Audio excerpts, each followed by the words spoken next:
చూస్తే ఏదైనా సరే ఒక విజన్ ఉండాలి. నేను ఈరోజు కొత్తగా విజన్ ఎక్సర్సైజ్ చేయలేదు. ఈ దేశంలో మొట్టమొదటిసారిగా 1999 ఆ ప్రాంతంలోనే విజన్ 2020 తయారు చేశాం. తరువాత ఎక్సర్సైజ్ చేశాం.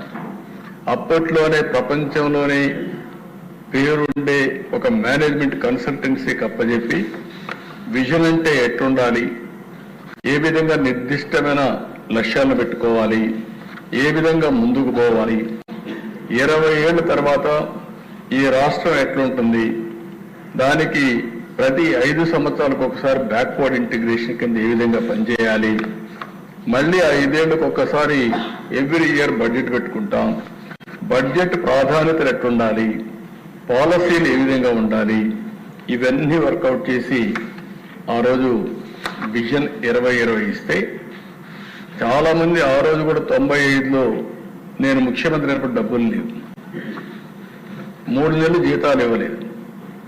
చెప్పాను ప్రజలకి, జీతాలు ఇవ్వలేము, ఓపిక పట్టండి, ఖజానా ఖాళీ అయింది, దయచేసి సహకరించాను. రెండో విషయం అధ్యక్ష, ఆ రోజుట్లో ₹2 కేజీ బియ్యం కూడా అతి ప్రియమైన ₹2 కేజీ బియ్యం కూడా రేటు పెంచాం. అనివార్య పరిస్థితిలో కరెంటు ఛార్జీలు పెంచాం. పెంచిన తర్వాత ప్రజలకు చెబితే ప్రజలు అర్థం చేసుకొని సహకరించారు.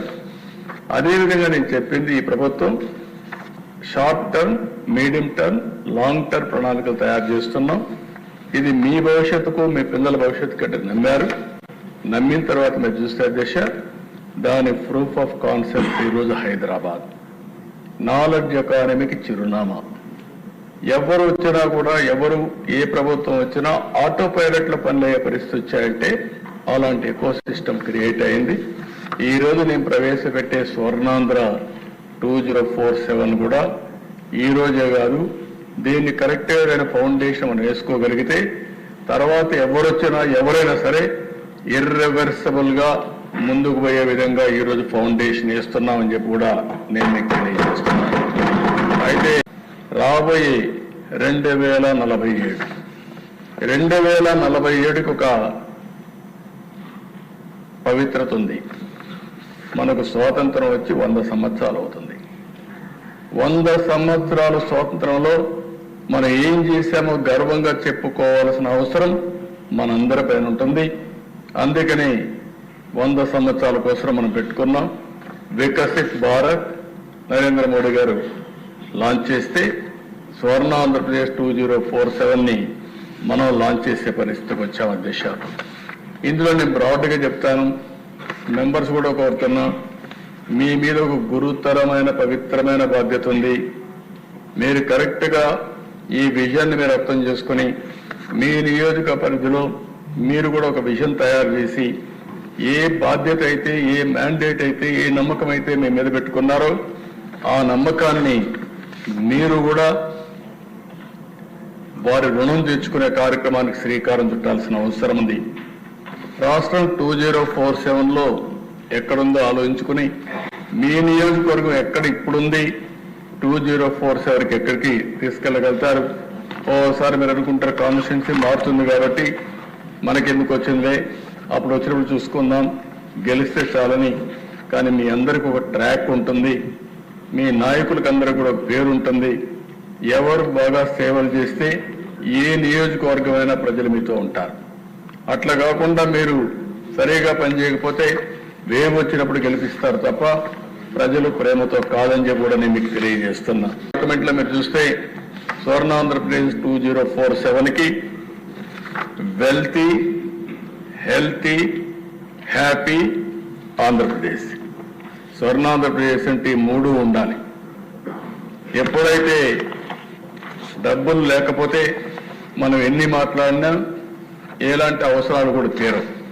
అలాంటప్పుడు సంపద సృష్టిస్తేనే వ్యక్తిగత ఆదాయం, రాష్ట్ర ఆదాయం వస్తుంది. రెండోది హెల్తీ, ఆరోగ్యం బాగుంటేనే, ఆరోగ్యం ఎవరికి ఇబ్బందులు వచ్చినా మనం పూర్తిగా ఆదుకునే విధంగా కార్యక్రమాలు చేపట్టాల్సిన అవసరం ఉంది. ఈ 2 ఉండడమే కాదు, లా అండ్ ఆర్డర్ ఉండాలి, ప్రశాంతమైన వాతావరణం ఉండాలి. అప్పుడే హ్యాపీనెస్ వస్తుంది. ఇండియాకు ఉండే కొన్ని అడ్వాంటేజెస్ కూడా ఉన్నాయి, అవి కూడా నేను మాట్లాడతాను. అల్టిమేట్ గా ఈ ప్రభుత్వం WHH అంటే వెల్త్, హెల్త్ అండ్ హ్యాపీనెస్, ఈ 3 సిద్ధాంతాలపైన, ప్రిన్సిపల్స్ పైన బిల్డప్ చేస్తున్నాం అని చెప్పి కూడా నేను మీకు తెలియజేస్తున్నా. నెక్స్ట్, ఇక్కడ మీరు చూస్తే by 2047 Andhra Pradesh envisages a state of happy, thriving and responsible Telugus. As a community, Telugu community, ఒక responsible Telugu community, fostering a progressive and inclusive community. Progressive గా ఉండాలి, inclusive community గా ఉండాలి. A valley of innovation, a knowledge hub for global community with unparalleled speed of doing business. ఇవి principles పెట్టుకున్నాం. మీరు కూడా ఎప్పటికప్పుడు చదువుతూ ఉంటే, ప్రజలు కూడా చదువుకోగలిగితే ఏ విధంగా ముందుకు పోతాం. ఇది విజన్ డాక్యుమెంట్ లో మెయిన్ థీమ్ అని చెప్పి కూడా నేను మీకు తెలియజేస్తున్నా. ఇంకో పక్కన ఆ 3 కూడా మీకు ఎడ్యుకేట్ చేసినప్పుడు happy, thriving and responsible Telugus అంటే top per capita income in India, family as a unit, global thinkers. As on today global diaspora NRI చాలా స్ట్రాంగ్ గా ఉంది. ఇండియాను కూడా లీడ్ చేసే పరిస్థితిలో ఉన్నారు. ఎందుకంటే మొత్తం NRI మొత్తం కూడా చూస్తే 30 to 35% తెలుగు వాళ్ళు ఉన్నారు. తెలుగు కమ్యూనిటీ ఉంది, నాలెడ్జ్ ఎకానమీలో ముందుకున్నారు. అందుకని గ్లోబల్ థింకర్స్ గా ముందుకు పోయే పరిస్థితికి వచ్చారు. ఇంకో పక్క progressive and inclusive community, P4 Mantra, zero poverty, inclusive growth rate, సమాజంలో సంపద సృష్టించడం P3 వల్ల సాధ్యమైంది. పబ్లిక్ ప్రైవేట్ పార్ట్నర్షిప్, ఒక రోడ్డు కావాలి, ఒక ప్రైవేట్ ఏజెన్సీకి ఇస్తున్నాం, వాళ్ళు టోల్ పెట్టి కొద్ది డబ్బులు వసూలు చేసుకుని రోడ్లన్నీ వేసి మెయింటైన్ చేస్తున్నారు. దీనివల్ల వాళ్ళకి సంపద వస్తూ ఉంది, సమాజానికి మేలు జరుగుతూ ఉంది. కానీ నేనేమంటున్నానంటే P4, ఎవరైతే సంపద సృష్టించుకున్నారో ఆ సంపద కూడా ప్రజల వల్ల వచ్చింది. కాబట్టి మీ బాధ్యత 10 మంది పేదవాళ్ళ పైకి తీసుకొచ్చే బాధ్యత తీసుకోవాల్సిన అవసరం ఉంది. అదే ఇన్క్లూజివ్ గ్రోత్ రేట్ మనం మాట్లాడాం, ఇంతవరకు సాధ్యం కాలేదు. ఆర్థిక అసమానతలు పెరుగుతున్నాయి. దీనికి ప్రత్యేకంగా ఆలోచిస్తే తప్ప ఇది సాధ్యం కాదు. ఇంకో పక్క valley of innovation and speed of doing business, deep tech in all walks of life, global hub for skills. ఇక్కడ నేను చాలా స్పష్టంగా చెప్తున్నా, రొటీన్ గా చేస్తే మనం ఎక్కడున్నాం అక్కడే ఉంటాం. ఇన్నోవేటివ్ గా ఆలోచించాలి, అవుట్ ఆఫ్ బాక్స్ థింకింగ్ రావాలి, మనం అనుకున్న పని తొందరగా చేసే పరిస్థితి రావాలి. ఈ రోజు అవన్నీ చూస్తే ఒకప్పుడు మనం అందరం కానీ మామూలుగానే ఆలోచించుంటే ఈ నేషనల్ హైవేస్ ఇదే మరి గుంతలుగానే ఉండేటివి. నాకు ఒక అనుభవం కూడా ఉంది. నేను ముఖ్యమంత్రిగా నెల్లూరుకు వచ్చి విజిట్ చేసి అక్కడి నుంచి తిరుపతికి పోయి హైదరాబాద్ ఫ్లైట్ క్యాచ్ చేయాలి. నెల్లూరు నుంచి బయలుదేరితే ఒక్కొక్క గుంత భయంకరంగా ఉన్నాయి, కారు ముందుకు పోయే పరిస్థితి లేదు. అక్కడి నుంచి నాకు 6-7 గంటలు పట్టింది తిరుపతి పోవడానికి, 7-8 hours. అవి చూసిన తర్వాత నాకు చాలా కోపం వచ్చి ఇంజనీర్స్ అందరిని రమ్మన్నాను. ఏమైపోయింది, ఎందుకు వేయలేదని. స్టేట్ ఇంజనీర్స్ అయితే సార్ నేషనల్ హైవే ఇది, వాళ్ళు డబ్బులు ఇవ్వలేదు, మేము వేయలేదని చెప్పే పరిస్థితికి వచ్చారు. వాళ్ళని పిలిచి అడిగాను, సార్ మా దగ్గర బడ్జెట్ లేదు కాబట్టి మేము వెయిట్ చేస్తా ఉన్నారు. నేను ఆ సమయంలో మలేషియాకి వెళ్ళాను. మలేషియా జనాభా 2 కోట్లు, మంది 120 కోట్లు. ఈస్ట్ వెస్ట్ కారిడార్ రోడ్ వేశారు. ఆ రోడ్డు మీద ట్రావెల్ చేశాను ఒక 100 కిలోమీటర్లు. నేను ఆ రోడ్డు చూస్తే 8 lane road with service roads. చిన్న దేశం, బుడ్డ దేశం. అది చూసిన తర్వాత ప్రధానమంత్రి గారిని అడిగాను, సార్ వాళ్ళు చేశారు మనం చేయలేదు, డబ్బులు అన్నారు.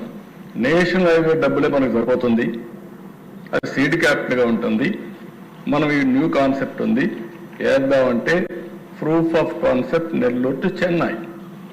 మొట్టమొదటి రోడ్డు గోల్డెన్ క్వాడ్రిలేటరల్ రోడ్లో నెల్లూరు చెన్నై మొదటి పెట్టి ఈరోజు మీరందరూ రికార్డు చూసుకోవచ్చు.